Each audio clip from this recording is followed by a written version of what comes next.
My name's Avery McClure. Just want to welcome you all. I see some faces I know and some faces I don't, so we're glad you're all here tonight. Tonight's forum is entitled Falling Short, Becoming a Better Person, Insights from Psychology, Philosophy, and Christianity.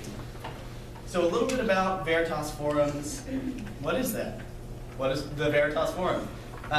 We invite participants from a range of beliefs to explore big questions and pursue truth together. So that's our project here, and we're glad you're all here with us. So the Veritas planning team aims to create events that are relevant, thought-provoking, and engaging to people of all backgrounds and beliefs. And we need your help with that. That's why you're here. So on your way in, you got a card. It's right here. I put it in my pocket, and here it is. Oh, by the way, I'm Avery McClure. That's my name. I didn't introduce myself. Hello. So you got a card on the way in, and right here on the first half, we're going to ask you all to fill out this top part. So let's take 15 seconds and fill that out together. Just some preliminary information. I'm going to do it too. So I'll do that.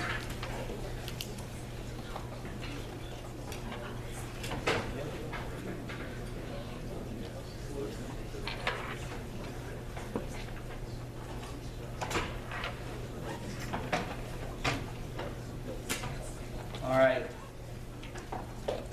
Once we've all got that filled out, after the conversation, please fill out the remaining sides of the card. So there's the red bits here at the bottom and also on the back. And on your way out, we'll have 2 people to collect the cards. So just hand them in right there. Now I'd like to introduce this evening's speaker, Dr. Christian Miller. Dr. Miller is the A.C. Reed Professor of Philosophy here at Wake Forest. He's the Philosophy Director of the ongoing Beacon Project and the past Director of the Character Project. He's the author of over 75 academic texts and papers, as well as 3 books with Oxford University Press: Moral Character and Empirical Theory, Character and Moral Psychology, and The Character Gap, his most recent book. His writings have appeared in the Wall Street Journal, Dallas Morning News, Slate, The Conversation, and Christianity Today. And Dr. Miller is the editor or co-editor of 5 other books about Christianity, moral psychology, and practical ethics.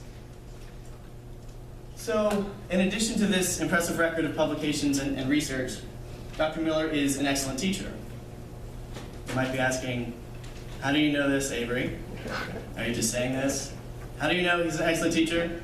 Well, I'm glad you asked. Thank you. I took Dr. Miller's Christianity and Philosophy course last spring. So throughout the semester, Dr. Miller conveyed the urgency and practicality of the class material we were covering. The themes and theories that we covered in class had practical, real-life implications in the world outside of Tribble, which is our humanities building. In the same way, the findings in psychology, philosophy, and Christianity have real practical and tangible implications in the world. So they offer insights on how to live well in community together. These insights are the topic of tonight's talk, so let's jump right in. Without further ado, please join me in welcoming Dr. Miller to the stage.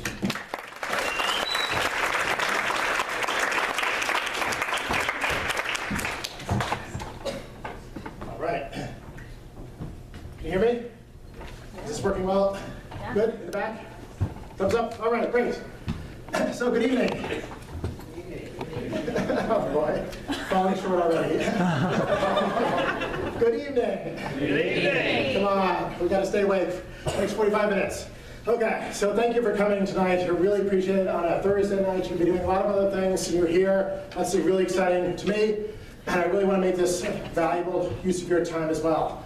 Before I get into the main topic tonight, a couple thank yous. Thank you, Avery, for the very kind introduction. Thank you, Veritas, and people from Veritas who are here, who helped organize this and supported this event. Can you join me in a round of applause, in particular for Coleman, who's sitting here. Coleman works tirelessly for days to make this happen, doing all kinds of logistical arrangements, and now he's stuck with the camera, which is not a very fun job, so I really appreciate all the hard work you put into this. Thank you. So, for tonight's topic, falling short of becoming a better person, insights from psychology, philosophy, and Christianity. I really want to make sure we cover all three of those. So this will be very disciplinary. I'm going to be talking first about philosophy, then we'll move to psychology, and then we'll end with a discussion of Christianity. I need your help at a couple points during the talk, so be prepared to help me out when I ask you a couple questions. And then I want to save a lot of time at the end for Q&A. So please be thinking about your questions and ask me at the end. I'll stay around even after. If you don't like asking groups, I'll stay around even longer, and we can talk more privately. So, are we ready to get going? Is that good? Yeah. Okay. A little advertising. The boring part. The character project. If you're interested in the topic of character, you want to read more about what's going on at Wake Forest, we've got a lot of really cool things, exciting research. I encourage you to visit our website for the character project and our current project now, the Beacon Project, which looks at moral exemplars, moral heroes, people of moral excellence from the perspectives of, surprise, surprise, philosophy, psychology, and theology. So check those out. And now I want to talk about Walter Vance. So this is a story you probably have not heard of, and I want to kind of set the tone by illustrating how important I think this issue is and how serious it is, and how we really need to pay attention to the topic of character. So Walter Vance was a store owner in a small town in West Virginia. One night he was shopping in a Target store on Black Fridays, you know, this mob with lots of people trying to get the best deals at Target on Black Friday. He was at the time age 61. Why was he there? He was so excited about Christmas this year. He wanted everyone to enjoy the holiday he loved so much, so he was getting some Christmas decorations early to kind of dress up his store in advance of the holiday. He had a heart condition though, and this has been a problem for a number of years. And that particular night in Target, his heart gave out. He collapsed to the floor, grabbed his chest, and lay there emotionless on the ground. Okay, so what would you do? If you were a shopper in Target and you saw this happen, or you saw someone lying in an aisle, just like this, motionless, what would you do? Well, I mean, sure, you think, I would help. Of course I would do something. I'd pull out my phone, I'd call 911, I'd go check on them. Well, let me tell you what those shoppers did. Those shoppers kept shopping. And there were great deals to be had. That TV was deeply discounted. I mean, I don't want to be the last one to get that TV. I might not make it at the time. So they kept on shopping. They even stepped over his body in order to reach something they wanted to purchase. Minutes went by, time's elapsing. He's still alive, but barely. No one's helping. Eventually, some nurses come along, see what's happened, administer CPR, call for an ambulance. The ambulance arrives, takes him to the hospital. He dies on the way to the hospital. He may have been saved if someone had intervened earlier. We don't know for sure. But for a long time, no one did. So this is a somber story. I'm sorry to start on a kind of depressing note, but I do want to make it clear that this is a topic of character that matters a lot. What we do when it comes to character can have a huge difference in this world. Now you might be saying, well, those were surely some rotten apples in that Target store. I mean, surely something's going on there in that small town of West Virginia. That wouldn't happen in other parts of the country. That wouldn't happen to us. If we were in that store, we would act differently. Would we really? Let's hold that thought for a moment. As we dive into the topic of character, here's my plan for the night. First, I want to talk about what is good character. That's going to be the philosophy part. Let's do a little bit of definition. Secondly, how good is our character? That is the psychology part. Give us some studies out there that tell us, are we good people, are we bad people, are we somewhere in between? Then, having done those two things, I want to think about character improvement. Given how we are, can we do any better? What concrete steps can we take to make ourselves better people? First, secular strategies, and I'll end with some Christian strategies for improving our character. Does that make sense? Is that clear? What we're going to be doing? Some of those sections might appeal to you more than others. If you're not a philosophy person, I'll tell you when to wake up when that section's over, and then it'll get more interesting. Okay? If you're not a philosophy person, shame on you. But what can I do? So let's start with the philosophy. What is good character? Okay, I'm going to have some assumptions. I can't argue for everything and go into everything in tremendous detail. So go with me on this. A person with a good moral character is someone who has moral virtues. Students, help me out. give me an example of a moral virtue. Let's go with hands too. So one example. Patience. Patience, good. Another example. Courage. Courage, good. Another example. Kindness. Kindness, excellent. One more. Excellent, great. You nailed it. So, how about vices? A person with a bad moral character is someone who has moral vices. Other students, someone give me an example of a moral vice.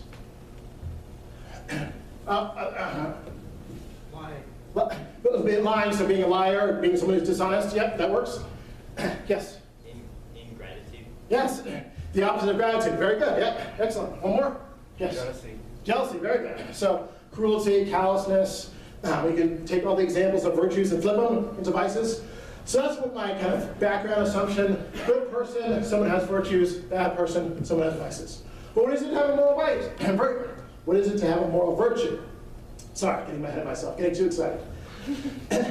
Instead of giving you an abstract definition or going really hardcore into the philosophy, let's build it up from an example. Let's use the example of compassion in particular. So let's take it in case. If someone picks up some draw papers only once, is that sufficient for being a compassionate person? How many people say yes? How many people say no? Okay, that's what I wanted you to say. Good. Excellent. So now, student, tell me why. What's missing here? She picks up some draw papers only once. What more do you need? It's not habitual. Okay, very good. It's not habitual. It's not frequent. It's not routine. So it looks like there needs to be some frequency to one's helping. Does that seem right? I mean, only doing it once, I can't infer from that that it's a compassionate person. You need to have a routine to your helping. Okay, so let's put that in. If someone frequently helps, but now let's say only when it comes to picking up draw papers, is that sufficient for being a compassionate person? How many people say yes? How many people say no? Go ahead. Okay, that's what I wanted you to say. Different student now, tell me why not. What's missing from this? Only when it comes to picking up draw papers. What more do you need? Yes? The situation arises that you described at the beginning of the talk. You want someone to help. Excellent. Other situations where helping can come into play. You expect a compassionate person to help, right? Like when Walter Bennett's collapses in the Target store. Good, so there should be some diversity to one's helping. Somewhat psychologists call cross-situational consistency. Not in every possible situation, but in many situations where there's an opportunity to help, you would expect a compassionate person to at least try to help. Is that fair? Okay, is that enough? So we're going to say, this person helps frequently and across a wide variety of situations. Many people say that's enough for being compassionate. Yes? How many people say no? Are you going sure? Okay, yeah, good. Well, now I'll try to push you in a certain direction. If someone's being reliably helpful, like we said, in various situations, but only for purely self-serving reasons, you haven't said anything about motivation yet. Like making a good impression on your significant other, my wife's here in the audience, or putting, I didn't use that when we were dating, or putting myself in a good mood. Is that sufficient for being a compassionate person? How many people say yes now? How many people say no? Okay, we got a little bit more of a split, but still most people are saying no. It looks like motivation matters too. There needs to be some good motivation or virtuous reasons behind one's helping in order to count as a compassionate person. The action might be good, that's fine, but the motivation has to be good too for the person to count as overall compassionate. Does that make sense? Okay, so to sum it up, there's a lot more to say, but this will be enough for tonight. A moral virtue, let's step outside of compassion now and talk about virtues in general. Looks like it leads to behavior that is morally admirable. That makes sense, it's kind of almost platitudinous. In a diverse range of situations relevant to the virtue, we already said why. Stably or frequently, or I like the word habitually, over time. Primarily for good and admirable reasons and motives. Okay? Make sense? This is the end of the philosophy part, so you can wake up now if that wasn't your thing. There's surely more to be said about each of these, and there may be more requirements besides these, but these are central and good enough. Okay? If you want to ask me more about that, I'd love to talk more about that later. So, now on to the empirical side. Switching from philosophy to psychology. How good is our character? I can't answer that standing right here. Right? And I wish I could answer all questions as a philosopher, just sitting in my armchair and thinking really hard, but this is one I can't do that. I need some data. I need some empirical information to tell me how are people doing today. Okay? And for that, I go to psychology, okay? Not philosophy. So I'm looking at the question, how virtuous is our character? Do we tend to have the virtues, as we just talked about? And here's my answer. I'm gonna have to sit down. Because it's awfully depressing. Sorry. That's the answer I've come to after having studied this topic for about 10 years now. The data tells me for most of us today it's not virtuous at all. Boy, you had no idea what you were in store for, did you? Tonight, you thought you were going to go to this fun talk, make you feel really good about life, and instead, he's already got you depressed 5 minutes into it. It's not virtuous at all. Most of us today do not have any of the moral virtues. Bummer. How did I come to that conclusion? I've already told you how I did that. It wasn't just by thinking in my armchair. It wasn't by reading human history. You could do that. You could study religious texts and see what they say. You could do that too. You go to the nightly news, probably come to the same conclusion, right? You can think about politics, probably come to the same conclusion. But I wanted something very systematic, not just gravitating to certain famous people, but people in general, systematically looking at how they behave in different situations, over time, drawing conclusions about character. So, in order to really get into this deeply, I'd have to spend the next hour, 2 hours, 3 hours going through a lot of studies. That would be really fun for me. It would be pretty boring for you. I'm not going to do it. What I'm going to do instead is just give you a couple highlights, a couple examples. Don't give me a hard time by saying, how did he draw this huge conclusion from 2 examples? He's a terrible philosopher. I would be a terrible philosopher if I did that, right? Fair enough? I'm just going to give you 2 examples and draw this huge conclusion about how most of us are today. That's a terrible way of reasoning. All I'm just going to do is give you 2 examples to illustrate where I'm coming from. But trust me, there are hundreds of others I can give you instead. So here's one. The first one has to do with helping, and then we'll switch to cheating. How many of you know this one? It's like people in the room, or just you've taken a class, or you've read about it on your own. It has to do with bystander effect, group effect on helping. Okay, more nodding now, more raising of hands. Very classic study, one of the most top 10 most famous studies in the history of psychology. We're going to read this in a second. You can read now if you want. Imagine this is you. You're signed up for a study. You're participants. You set out, I want to do this. You come the day of the study. You meet the person in charge. The person takes you into a room and says, what you're going to do today is fill out the survey. Okay? So I say, yeah, sure, that sounds great. Sit down and start filling out the survey. In comes a stranger you don't know at all, a fellow participant in the study, sits down in the same room with you, fills out the survey as well. The 2 of you are just doing your job. Okay, clear? The person who's in charge, who gave you the survey, leaves the room, goes into the next room, and then this is what happens. If they were listening carefully, participants heard her climb up on a chair to get a book from the top shelf. Even if they were not listening carefully, they heard a loud crash and a woman scream as the chair fell over. Oh my God, my foot, cried the representative. I can't move it. Oh, my ankle, I can't get this thing off me. Screaming and crying out in pain. Clear what the setup is, the situation? Yep. So what would you do? Right? You would help, surely, wouldn't you? You would do something. Now let me add one more wrinkle. The person you're with in the room does nothing. Okay? The other person filling out the survey with you in the room continues to fill out the survey, does not respond. What would you do? You think, that doesn't matter, who cares? I'm going to help, wouldn't you? What do you think the participants did? How many people think more than 50% of the participants helped in some way or other? Well, of course, I should have asked you this at the beginning of the talk, and now you're kind of primed for some bad news. You're probably not primed for the news being that bad. It was bad. You knew it was coming, but you might not have known it was that bad. And this is not just shouting out loud. Only 7%. Okay? That to me is a bad reflection of character. And this is not just isolated to just one particular study. It's been replicated many times with this setup and other setups. Epileptic seizures, maintenance worker falling off a ladder, man crying on pain, stream of smoke coming into the room. Look at this one. This is not really helping per se. The stream of smoke is coming into the room where you're sitting. And if the other person keeps filling out the survey, you're probably going to keep filling out the survey too. Even though the smoke is coming into the room. Like, okay.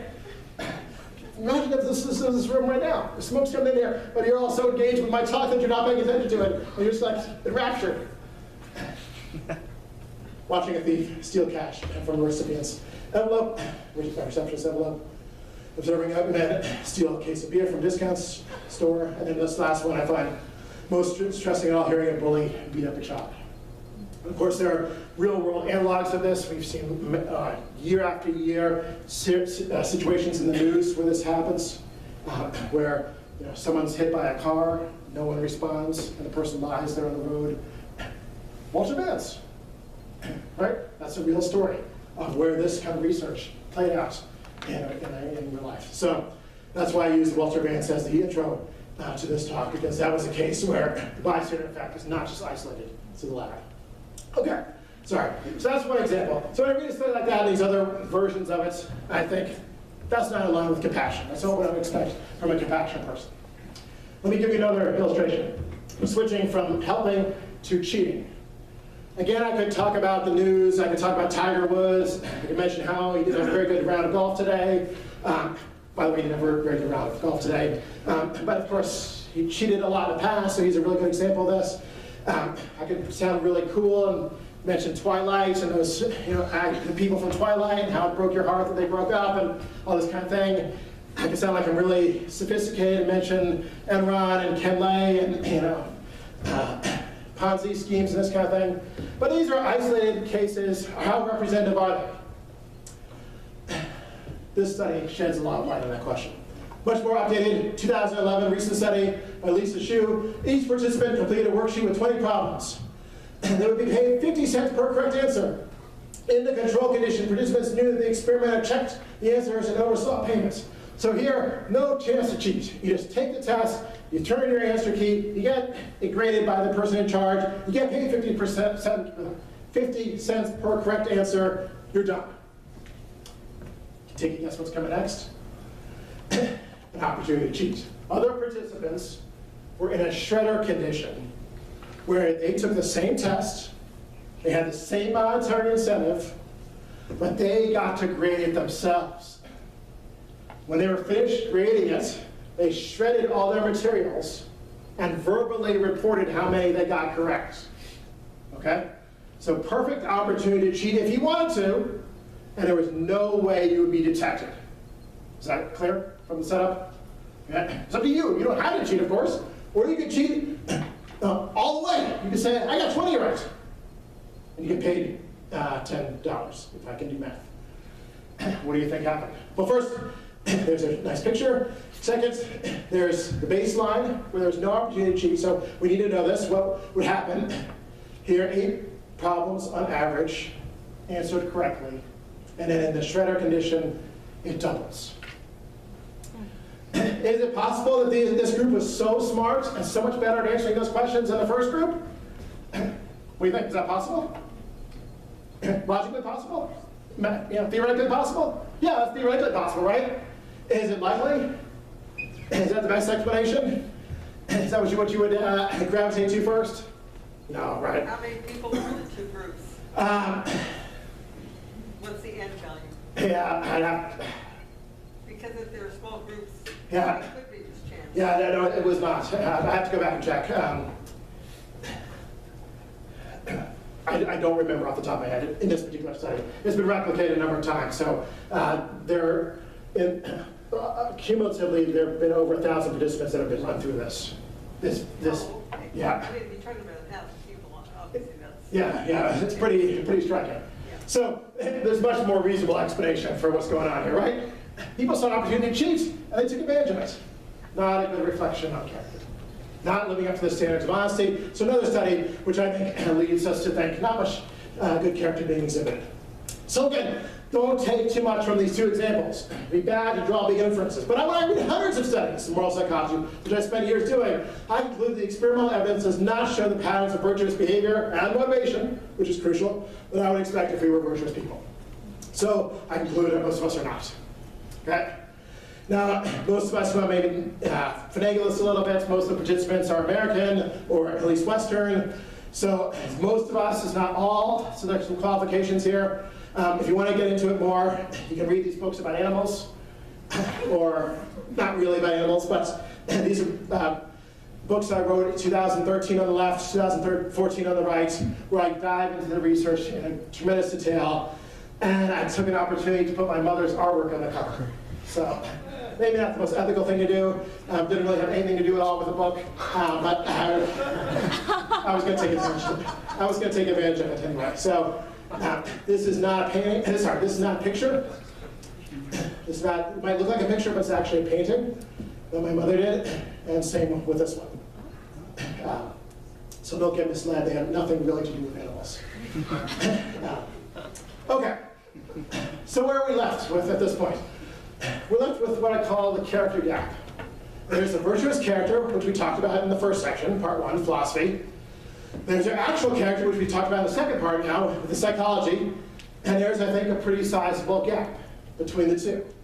It varies from person to person.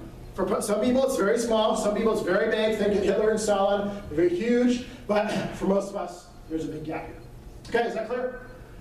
Hopefully, this is making sense so far. Whether you agree with it or not, I just want to make sure it's clear. Part 3. We doing okay? Mm-hmm. Hang in there? Okay, now really the meat of tonight. That was the setup. Now, the good news. Character is not fixed. It's not permanent. What we have now is not necessarily what we have to have years down the road. There's a chance to change. Of course, that change can go 2 directions. Right? It can go up or it can go down. It can get better, it can go worse. What strategies can we think about to make our characters better? That's what I want to spend most of our time on tonight. First, we'll start with some secular strategies. So don't presuppose anything about religion, or you can be an atheist, agnostic, and endorse these entirely. I'll give you 2. There are more, but let's just do 2 for tonight. First, role models. You all know who that is? You all know who that is? Anyone know who that is? Probably not. Let me tell you about him. During World War II, he was in charge of a sewer system in a small town in Poland. His name's Leonard Socha. And when the Nazis invaded and took over the town, he hid 20 Jews in the sewer system for over a year. Think about that for a moment. 20 people he was protecting in a sewer system for over a year, which means they had to be fed every day. Which means in order to feed them, he had to crawl through the sewer pipes. Which means, use your imagination, right? What that was like, crawling through the used, foul, stinking, etc., etc. I don't have to say anything more. Sewer pipes to bring the food and water to those 20 Jews every day for over a year. Incredible story. So, what's the idea here? The idea is, when we see people like this, they're tremendous role models for us. And they're not perfect, they have their flaws, but in certain respects, they can be powerful sources of admiration. I can look at Abraham Lincoln and think, that's an exemplar of honesty. I admire him for his honesty, and furthermore, I want to be more like him. Not in every respect. I don't want to be president, for example. That sounds awful. But I want to be more like him when it comes to being honest. So I can be inspired to emulate his honesty. Or Socha's compassion. Or someone's courage. Okay? That makes sense? So the role models, they can be historical role models, they can be contemporary role models, they can be fictional role models, they can be real role models, they can be famous role models, they can be people in your day-to-day life who are not as famous. It doesn't matter so much, it's just that they are people who you can admire and want to become like, as far as their character is concerned. Okay? Does that work? Is there any support for this? Is there data to back this up? There is. So it can go in both directions again. Positively or negatively. Here's a negative version of this. Go back to the Shredder condition. Cheating occurred in the Shredder condition. We already know that. When a stranger was observed to cheat first. Okay, this is a new wrinkle, a different version of it. A stranger was observed to cheat first, so that's a role model, a kind. and there was cheating. But it increased dramatically when a stranger was observed to cheat and participants knew beforehand that they shared the same birthday as a stranger. What in the world? That's crazy. That is crazy. But that's a kind of a role model. So a similarity to you that bonds you with the other person and leads you to act more like that other person in a negative direction. More positively, we'll use our other kind of study, the helping one, with the bystander effect. Two people heard a crash in the next room. And cries, you can see a little different variation. Cries, oh my foot, damn, I think it's broken. Oh Jesus, it hurts, ow, ow, ow. Same idea, right? Now here, it wasn't whether you helped or not, it was how helpful you were rated by people who were observing, secretly observing. They rated you on a scale from 1 to 10. So when the stranger did nothing, helping was rated at 6.21. Here's the key idea. It's 9.05 out of 10 when the stranger acted quickly to help. So when this person served as a role model for what to do, participants were inspired to follow what that example said to do or was actually doing. Okay? Helping went way up because that person provided a good example of what to do. So there is some empirical data, but not much. For example, we don't have any longitudinal studies. Now I raise end this part by raising some questions. These are not challenges. These are not saying this is a bad strategy. Just kind of giving you a sense of where we are in understanding this idea. How long does the effect of being inspired by a role model last? We don't have longitudinal studies. We stay with people over time to see how long it makes a difference. If you're inspired, for example, by telling the truth on the stand in a courtroom, so you're watching a TV show, you see someone tell the truth under tremendous pressure to lie. They still tell the truth. That can be very inspiring. But does it have a cross-situational dimension to it? Does it inspire you to tell the truth in other situations besides just courtrooms? And what is the impact on motivation? We've already said motivation is crucial. Do inspiring role models improve our motivation, or they just improve our behavior? We don't really know. Data is not very clear about that yet.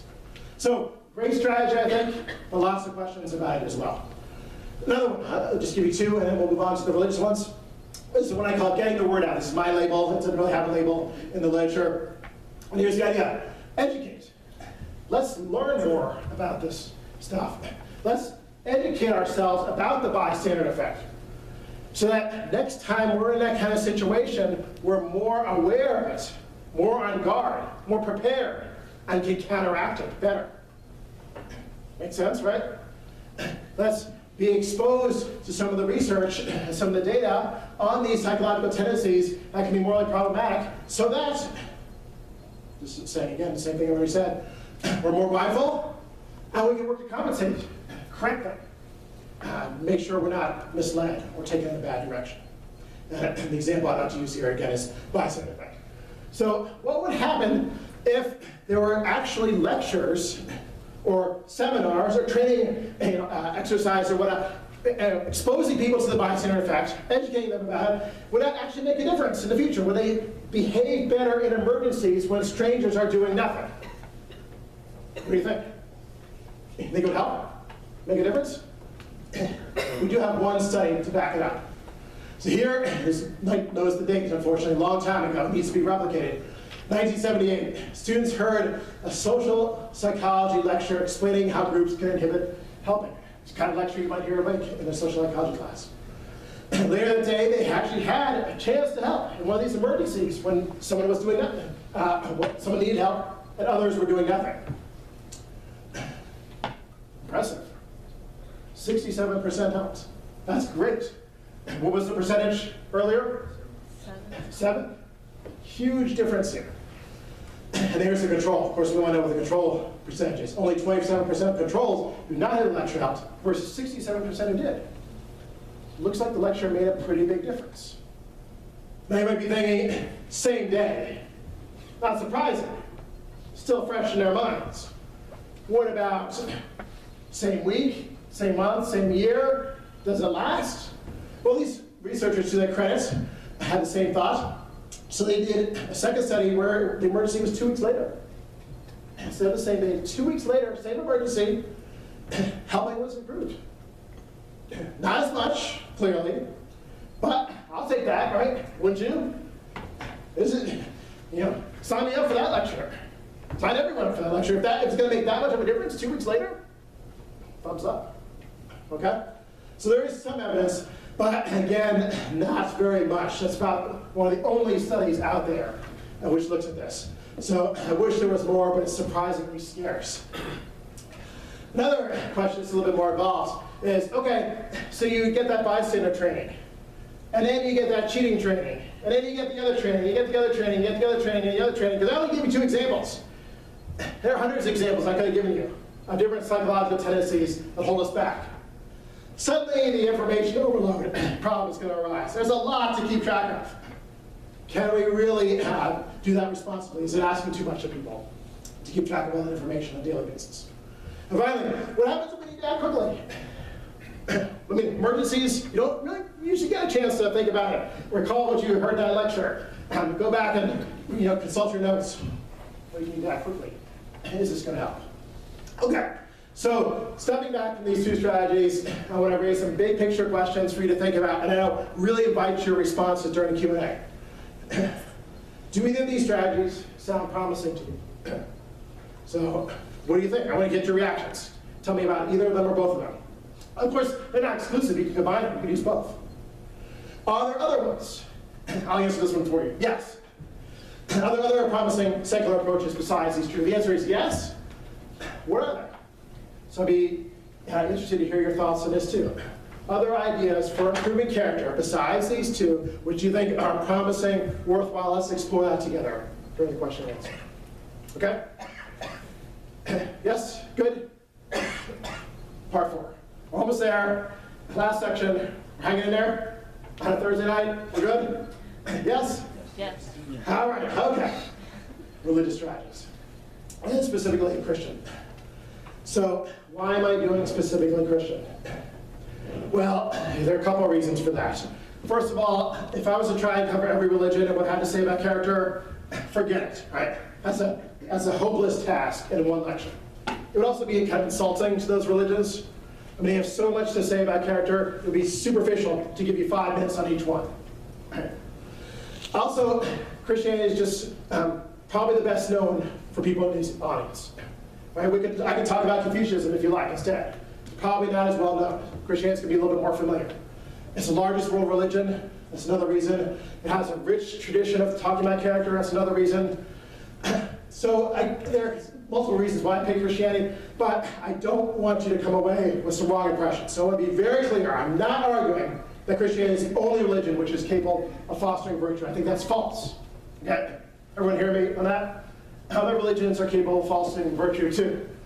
I'm not arguing that one has to be a Christian or indeed religious at all in order to become virtuous.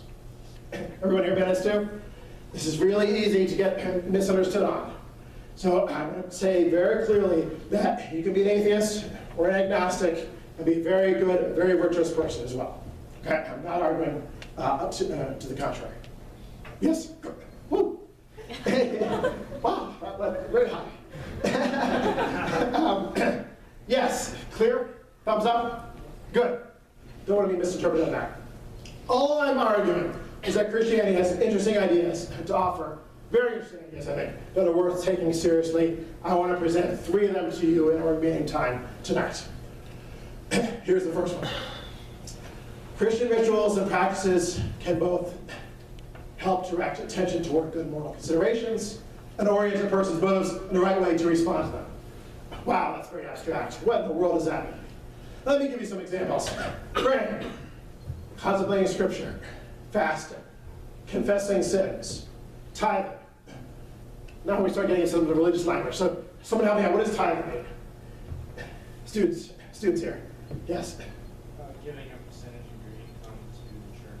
Very good, excellent. And what's the common percentage in Christianity? 10%, right? Whether people actually do that or not is another question, but it's a common percentage of 10% that you're supposed to give of your income to the church. Very nice.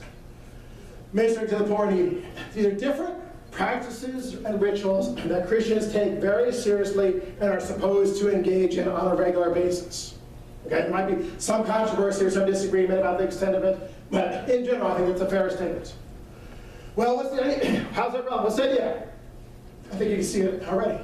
Character building, right? Ministering to the poor regularly seems like it could be character building. Right? Praying regularly seems like it could be character building. And these behaviors can become automatic, can help override temptation, and can gradually increase levels of virtue. Now, there's no necessary connection here. There's no guarantee. It could go wrong. Things could go badly askew. But in general, the idea is regular engagement in these practices can foster virtue. And it may not be the goal of those practices. It's not like by tithing to the church, your goal is to make yourself a better person. Or working at the soup kitchen, and you go in there and say, boy, this is really going to help my level of virtue. I'm be such a better person after this is over. That's creepy. That's disturbing. It's not necessarily the goal, but it's a byproduct. By engaging in these kind of practices as a byproduct of that, an offshoot, a side effect, your character can improve. That's the idea. A couple examples to make it a little more concrete. I know it's still abstract here. So Christian prayer, relevant to combating pride. So you look what we're doing here. We've got the vices and the virtues. So combating the vices like pride, arrogance, and deceit, and fostering humility, proper obedience, and love. Hopefully that makes sense why prayer might do that. Confessing sins. Who is this over here? Some religious person. That's fair to say. Anyone know? A pope, that's fair to say too. Good, good. Which one?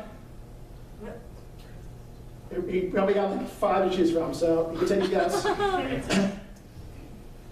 So, Francis, okay, yeah, you got it. This is the current pope.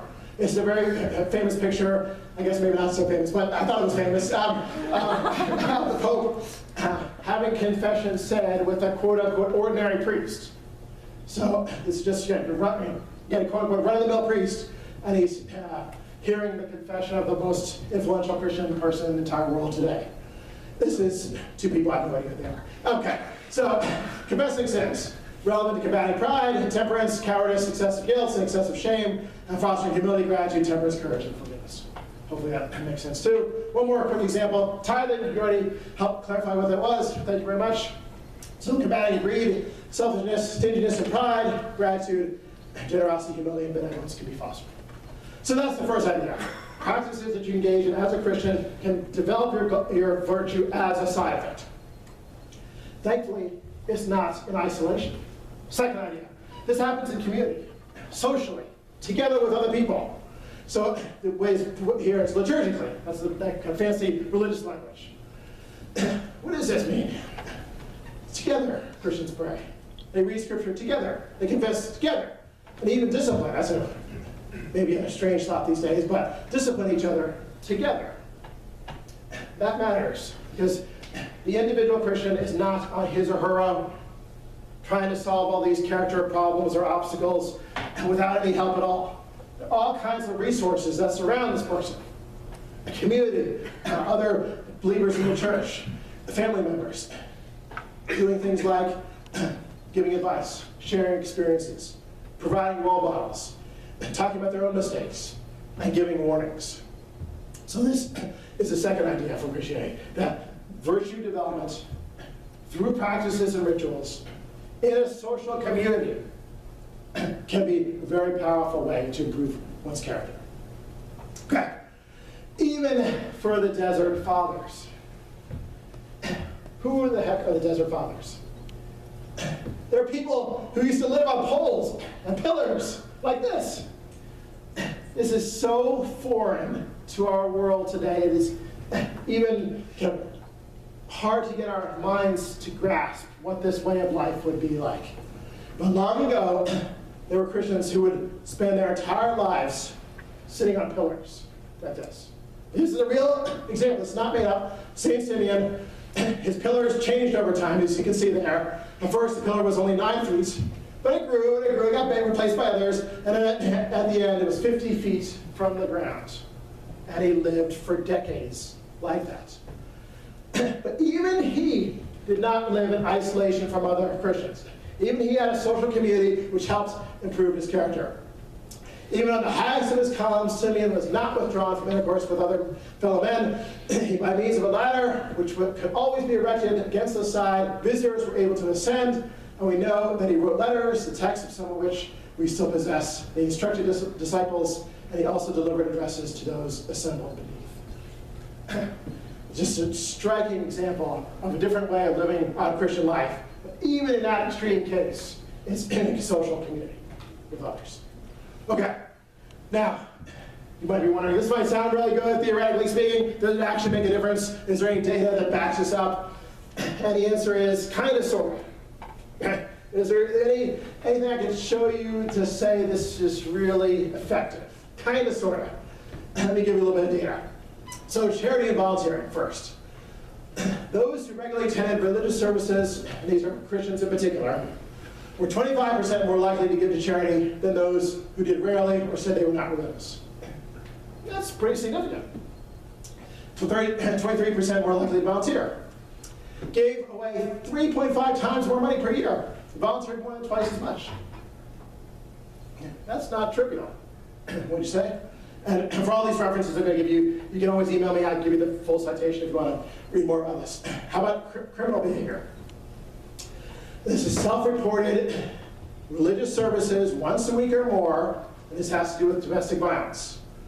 60% less likely for self-reports. Much more important and relevant here is the partner reports show a 48.7% decrease domestic violence. Religious involvement was associated with subsequent higher parental expectations, more extensive communication with parents about schooling.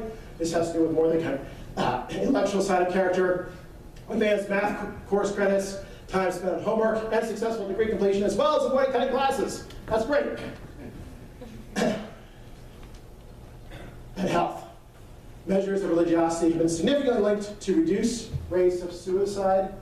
I'll actually give you a specific number. 81.4% reduction between this group, the group that attends religious services every week, and the group that does not attend religious services at all. 81.4% difference in suicide rates. Lower drug use, increased healthcare utilization, reduced smoking, reduced alcohol abuse, living healthier lifestyles, promotion of mental health, and even mortality rates. In some communities, it could be a difference of 7 years of lifespan. Let me say it again. For some communities, it could be the difference of 7 years of lifespan on average. Weekly attendance at religious services. So, like I said, email me if you want more data about that. I'd be happy to send you the citations. Don't jump to big conclusions about this data. This is why I said kind of, sort of. It would be nice if it was clear cuts. We could make some strong conclusions, but I think we need to be intellectually responsible and be cautious. First of all, I'm sure you all picked up on this. This is just correlational data, right? We all know what the problem with correlational data is. What is it? It doesn't apply causation, right? Now, there are recent longitudinal studies which are doing better at this. Most of the studies that I've looked at have been cross-sectional. So then the new longitudinal studies are doing better. They're showing the same trends, but the causation is still murky. I think that's a fair thing to say. Speculation, I would think there would be causation going in both directions, wouldn't you? I would think that someone who goes to a church weekly, says these prayers all the time, tithes, gives the money in the offering plate. I would think that would have something to do with generosity, improving their generosity. I think it could also go in the other direction too, so I think the causation probably goes in both directions. That's just speculation now. Second caution, improved behavior is not the same thing as improved character. So even if it's true, we can get causation, we can show that religious involvement increases moral behavior, people are acting better, that automatically does not entail virtue. What more is needed for virtue besides behavior? Motives, right? Motivation. And that needs to be unlocked and studied and discerned and clear. My speculation here is that the motivations are probably going to be all over the map. Some religious people are going to have self-interested motives. Some, I think, are not going to have self-interested motives. So you're not going to see one motivational story emerging from people who attend religious services regularly. I think it's going to be a complex story. It's going to be hard to disentangle. Okay, we're almost there. Last thing, I promise. You've been great. Hang in there with me. The very final idea for tonight. Notice that the first two ideas were Christian, but had clear analogs in other religions. Other religions talk about prayer, don't they?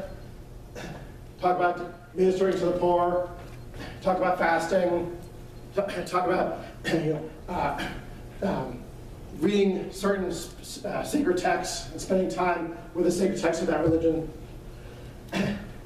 There's an idea of Christianity, though, that's unique, that you don't see analogs in other religions. And that has to do with the role of the Holy Spirit. So, if you'll permit me a little bit of, teeny bit of theology, just a little bit. In Christianity, there's the idea of the Trinity. Father, Son, Holy Spirit. One God, three persons, as we talked about in the Christianity course last year. So, that third person, the Holy Spirit, what does the Holy Spirit do? One of the things the Holy Spirit is supposed to do in Christianity is work in the life of Christians to improve their character. Holy Spirit is connected to character in the way Christians think about things. For it is God who works in you, inspiring both the will and the deed for his own chosen purpose. This is from a text in the New Testament of the Bible, Philippians. So, God, as the Holy Spirit, working in the believer to improve the person's character. Slowly, gradually, over time, what do you do to try and improve your character? And what new things might you start doing to try to become a virtuous person that we're all supposed to be? Thank you for your time. I look forward to your feedback.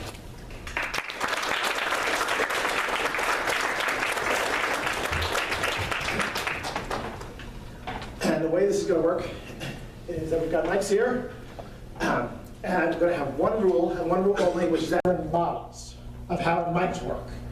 Does that make sense? So we can propose this model, and the class that was mentioned, we actually studied 5 different models, the 5 competing models out there, and some of them are more cooperative, like the Holy Spirit tries to inspire you to make different choices, and some of them are more intervening, where God actually changes your brain and your psychology, and ramps down some temptations and ramps up some good desires.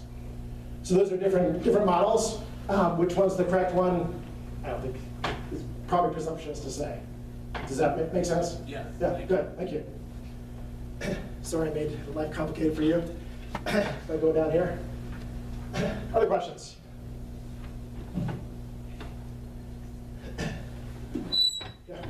In the first part, you asked about the virtuous behavior, and you said if the guy pick up a piece of paper every time and frequently and across different variety, it's good. But what if he do every time except once? There's a threshold inside, or there's not really no threshold, but more relying on actually deciding? Perfect, great question. I argue about this all the time with psychologists at Wake Forest.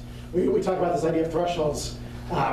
Pretty much we've been talking about it for 8 years. I haven't convinced them at all. But anyway, maybe I can convince you. So here's the question. Does virtue, is it an all or nothing thing, or does it come in degrees? So do you have to have perfect virtue? If you don't have perfect virtue, you have no virtue at all? Or can you meet a threshold above which you have some virtue, and maybe you have more virtue, and then there's an endpoint of perfect virtue. But so, weak virtue, moderate virtue, high virtue, perfect virtue. So it's continuous. It's a continuous, right, matter. Maybe we can take a vote if you want. In your experience, don't you say, both these people are honest, but this person's more honest than the other one? Abraham Lincoln, more honest than, I don't want to pick anyone else, but he's pretty high up there, right? So, we know some honest people, but Abraham Lincoln's probably more honest than those people. So I think our ordinary way of thinking is a threshold, and then virtues come in degrees.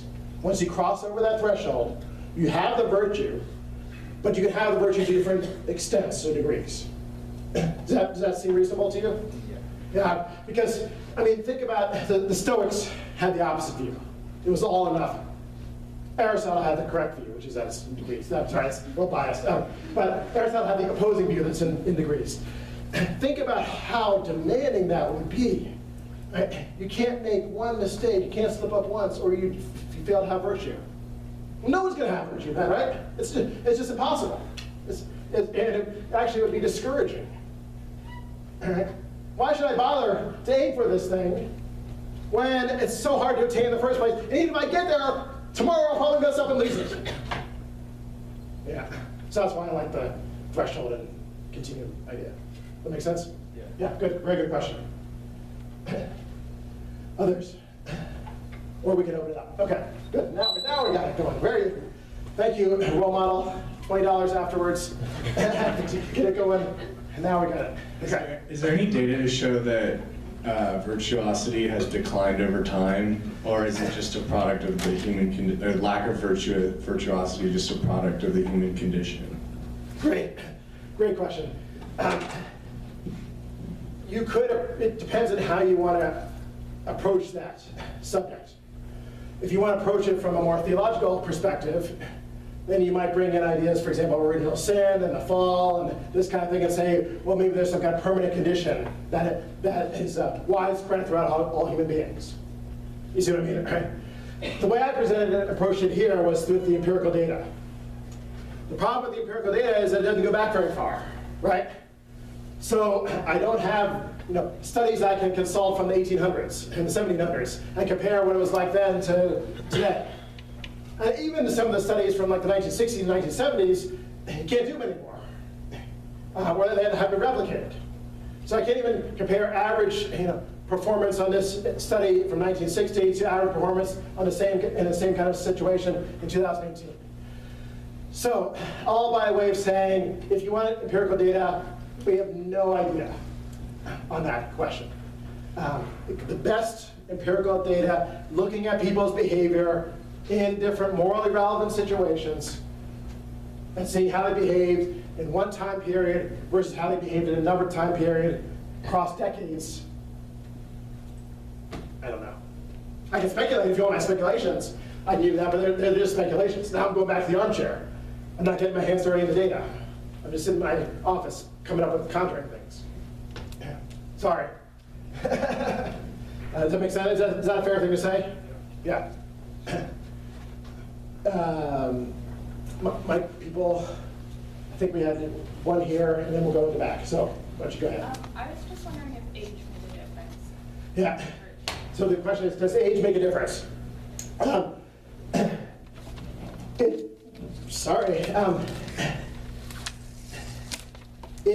It's a complicated question because it makes a difference. Yes, it does make a difference, but it might make different differences.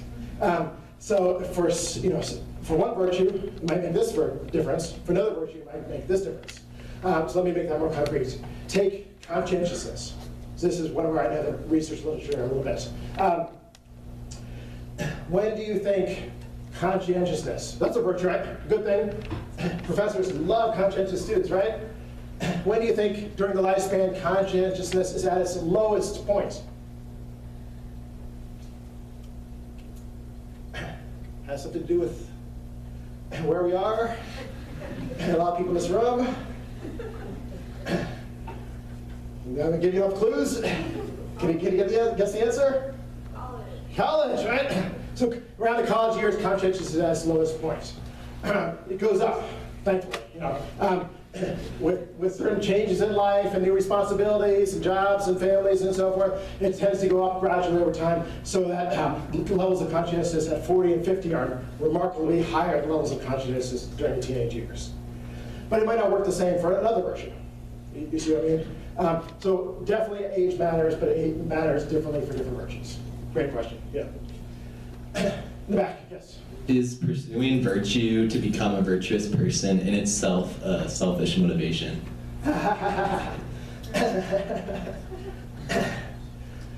Sounds like a philosophy student there.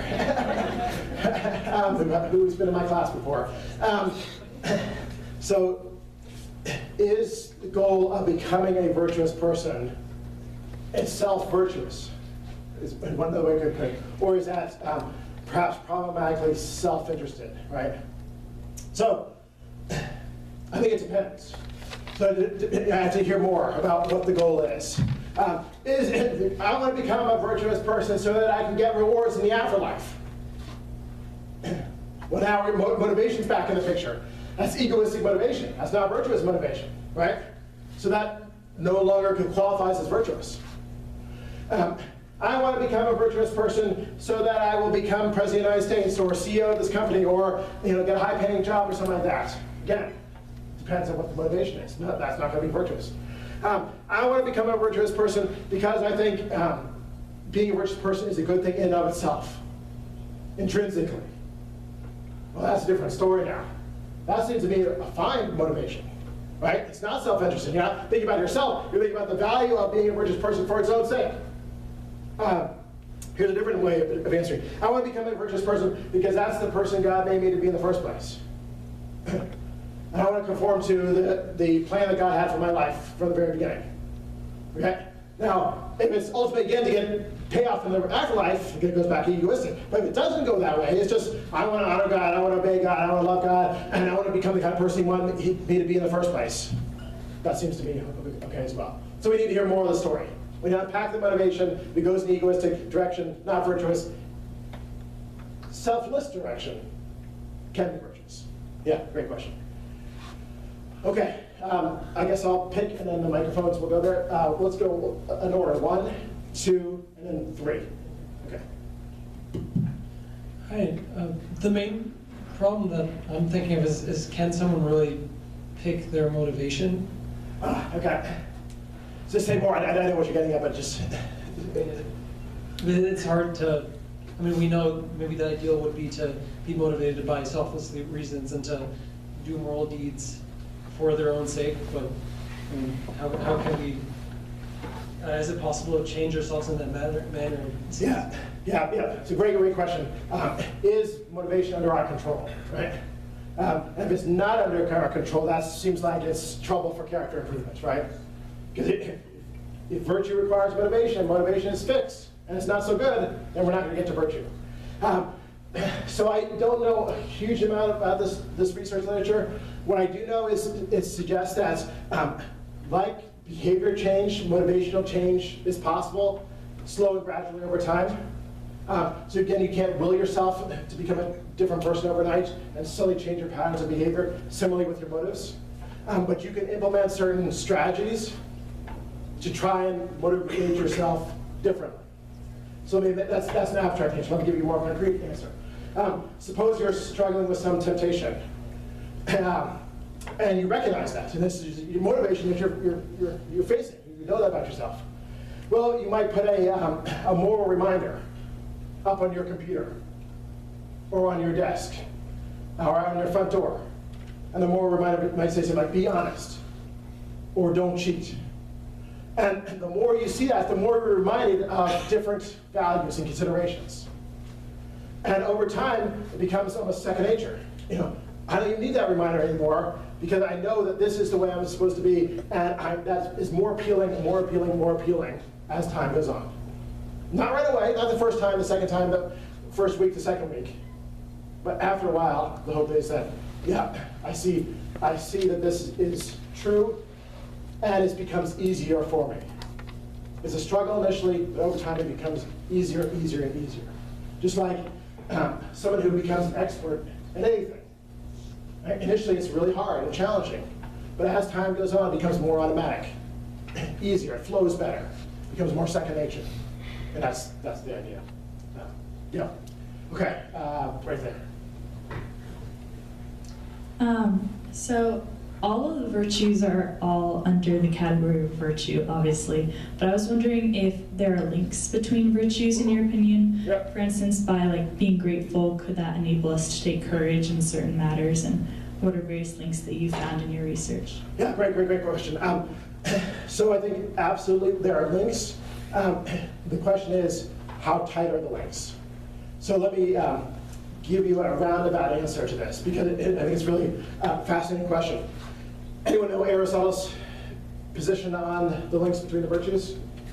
Maybe you did it yourself, but anyone know what Aristotle thought in the Nicomachean Ethics about how the virtues are related to each other? He held the doctrine of the unity of, how many people met Dr. Austin? I thought there were some Dr. Austin people. I need to go talk to her. Okay, you all are in big trouble. Or she's in big trouble, but I'm going to have to go talk to her tomorrow. So, in Aristotle, he holds the doctrine of the unity of the virtues, which means that in order to have any virtue, you have to have all of them. that all the virtues are linked, and necessarily, right? So it's an extremely strong view. Almost no one believes that anymore. Just about every philosopher today who works on this issue rejects that because they think of counterexamples, cases where someone might have one virtue and not have another virtue. Now, that's not the question you were asking, but I was using it as a lead-in because it really relates to the history of thinking about the question of the links between the virtues. Even if you reject the unity of the virtues, though, that all are linked, you can still hold a more limited unity of the virtues thesis. And some of them tend to go together. And I think that's undeniable. That's absolutely right. Generosity, gratitude, graciousness, 3 G's. You kind of see how they might be related, right? Generosity, gratitude, and graciousness could all be related to each other. I like your idea with courage. So other ones, though, maybe not as much. So we could think of, could there be a mafia hitman who's really courageous, but not so compassionate, right? So that's what the answer would be. Yes, for some in a limited way. No for all of them as a package. Does that help? Yeah, good. Over here was hand earlier. Still, one more stupid question, then we'll open it up to everyone. Yeah, okay. Last stupid question. Thanks for being patient. Yeah, it's a good virtue. You're next. You're next. Yeah. No. Right behind you is a student. Could you, I'm sorry. Yeah. Could you explain why it is inherently better to be virtuous in order to align yourself with God or for others' sakes than your own sake? Why is that distinction made? Yeah. So you talked about both for its own sake and for God's sake. Couldn't it be for its own sake in your own life, in helping you? Yeah. Yes. I think the answer is it could be for sure. So let's distinguish 3 cases here. You're motivated to become virtuous for self-interested reasons. Okay. You're motivated to become virtuous because you think being virtuous is good in and of itself. It's just a good way to live one's life. Okay? That didn't involve God. Doesn't necessarily involve self-interest either. Third way, you're motivated to become virtuous because you think you would be pleasing or honorific or what God wants you to do. Okay? That's a religious approach. You said, couldn't you have a second kind? I think the answer is yes, for sure. And that need not be self-interested, right? Your goal may not be to benefit yourself. Your goal might just be to become a virtuous person because that's good in and of itself, intrinsically good. And that's what I want to be like. So I think, now you may have a follow-up. So why exactly is that better than not being virtuous? than self-interest? No, then the self-interest one. I guess it depends on better for what. Why is that more persuasive?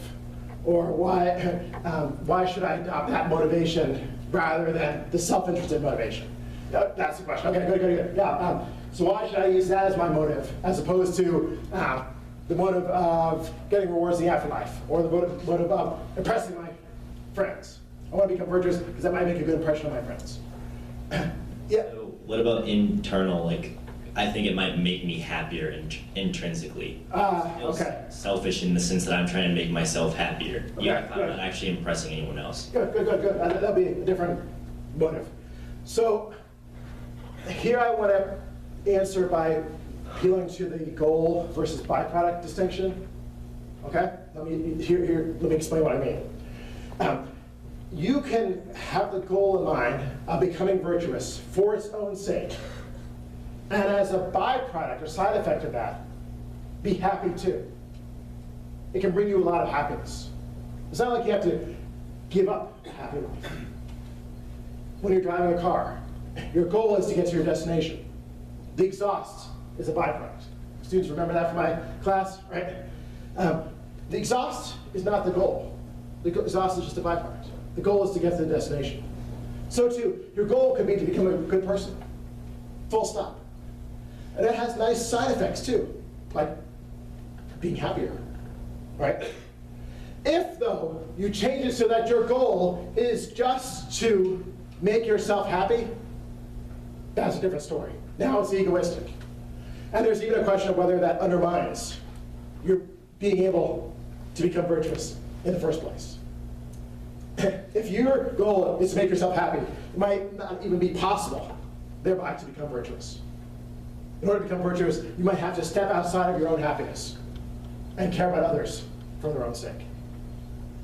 Those are some thoughts, at least. I don't know if I fully answered your question, but there's some thoughts. Okay, let's open it up to everyone. And the gentleman here has been patient. Yeah. There's the mic right there. Is virtue strictly a learned behavior, or are people born with an innate ability? Good. Excellent question. Is it learned behavior, or is it something you're born with? First of all, I would say it's partially behavior, right? But it's more than behavior. So when we're talking about virtues, it has a behavior component, but it has a motivational component too. So there's more to virtue than just behavior. But the really cool thing about this question is genes versus nurture, and nurture versus nature. Where does it come from? And the answer is both. So it looks like there's some good evidence that part of our character is genetically influenced, right? So parents who are higher in levels of empathy have children who tend to be higher in levels of empathy. Empathy is crucial to developing the virtue of compassion. So empathy levels go up. There's a partial genetic component, as there is for personality traits in general. I think that's pretty well established, but it's only partial. The other part of it is nurture. So upbringing, habits, role models, mentors, what kind of influence did you have, your home environment, your situation, all these kind of things make a difference too. It's both. I don't want to say either or. And microphone is here. There's another one here, and let's go here. Yes, please. Yes, ma'am. Okay. Microphone. Who gets to determine what is virtuous? And I'll give you an example. The Pinochet regime, all of those people were good Catholics. They published a manifesto that made what their project sound like it was entirely virtuous.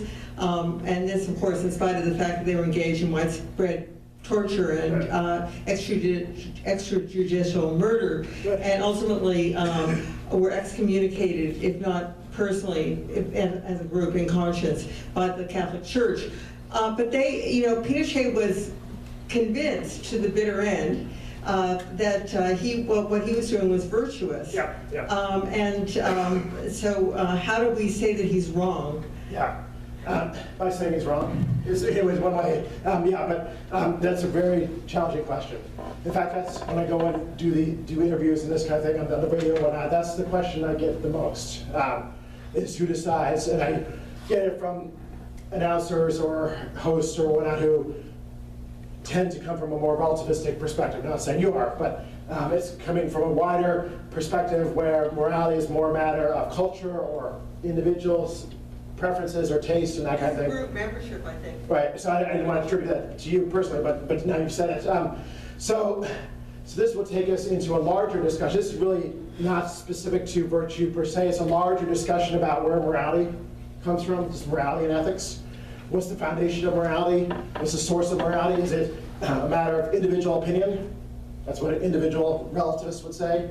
Or is it a matter of cultural opinion? That's what a cultural moral relativist would say. Or is there a kind of objective moral standard for all human beings? That's what a moral objectivist would say.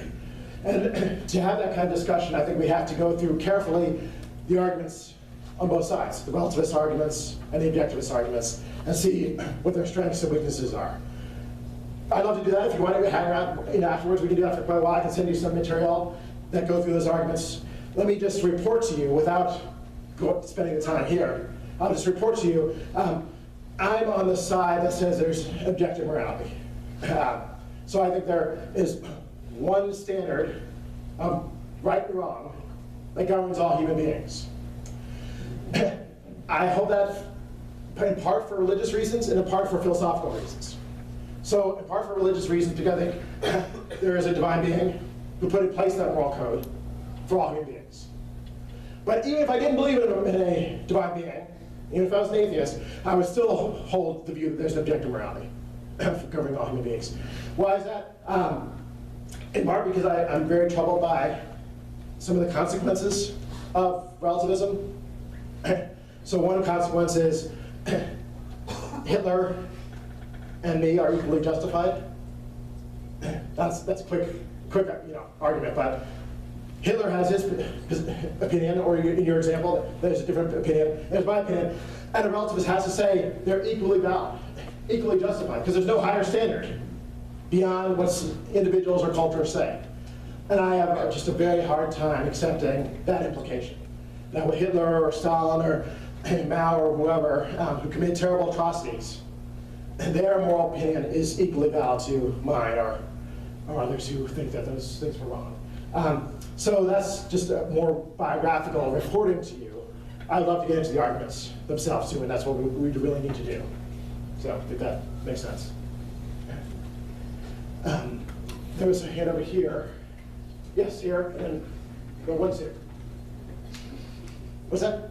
That'll be the last one. Okay, I lost track of time. Oh, you're good. I can go all night, so I need someone to keep track of the time for me. Christian, has any work been done on the role of imagination and cultivating imagination, how the world ought to be in developing people's morality? I have friends that are vegans or vegetarians, and they have a view of how things ought to be, and they have a strong moral code that they want to adhere to. In Christianity, there's a strong sense of the way the world ought to be.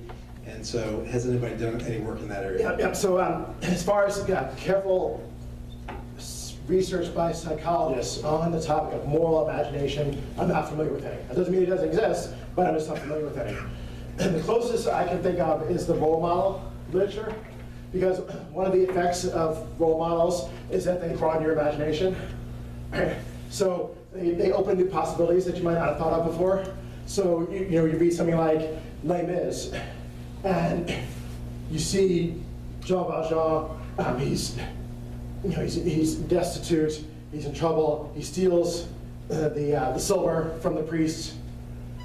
What do you expect the priest to turn him in? He gets arrested. You expect the priest to turn him in and have to go back to jail.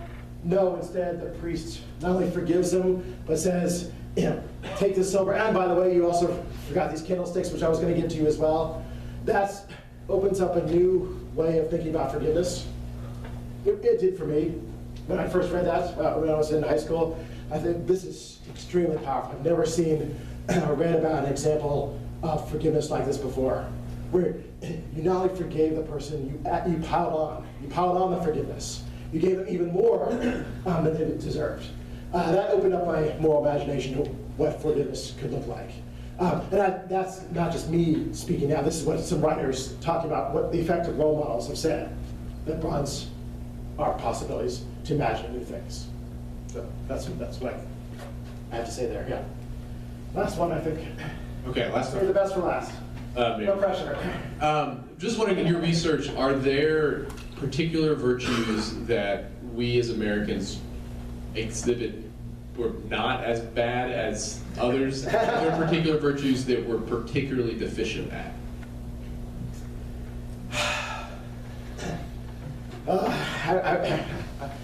If I'm being responsible, I'm going to give you the boring answer, and then we can have fun speculating what the answer might be. The boring answer, I'm sorry, is that there are very few cross-cultural studies of character. So that would study a particular virtue in the American population, and study that same virtue using the same tests in a Russian population or South African population or whatever, and then do comparative assessments. What studies there are tend to be just questionnaire self-report studies. And I'm not a big fan of those kind of studies, because I think there are all kinds of problems with when it comes to moral character and talk about things like honesty and compassion and stuff, with just self-reporting on a checklist. How good are you, or how much have you done, these kind of things. So what we have are tend to be these surveys. But what I really want to see are behavioral tests of how people behave in different morally relevant situations in different geographical locations around the world. I don't have them. So I can't do that comparative evaluation. Of course, it's tempting to say, Americans are much more consumeristic, right? And much more greedy. That's a natural place to go. Or at least, sorry, can I get a nod? Yeah, right. That natural place to go with that. But I got to be responsible to the data, and I just don't have data to back that up using carefully conducted experiments. That's what I'm speculating that is a natural place to go first. Would you? Sure. Okay. It's not 9:30. Oh, well, hey, yes. Oh, wow, thank you. Excellent. So, in thinking about how virtue is a journey, and we are kind of moving in and through these different thresholds, and every individual has different thresholds they'll move in and out of in a lifetime. Yeah. Christianity speaks the message of hope, that we don't have to live a life of striving, always trying to be better and more virtuous, and adapting and adding these different disciplines and rituals to our lives. So that's encouraging to me. The message of Christianity is hope, that I don't have to work myself into the ground to be a virtuous person. What is the message of psychology, and what was the other P that we're here for? Philosophy. That one.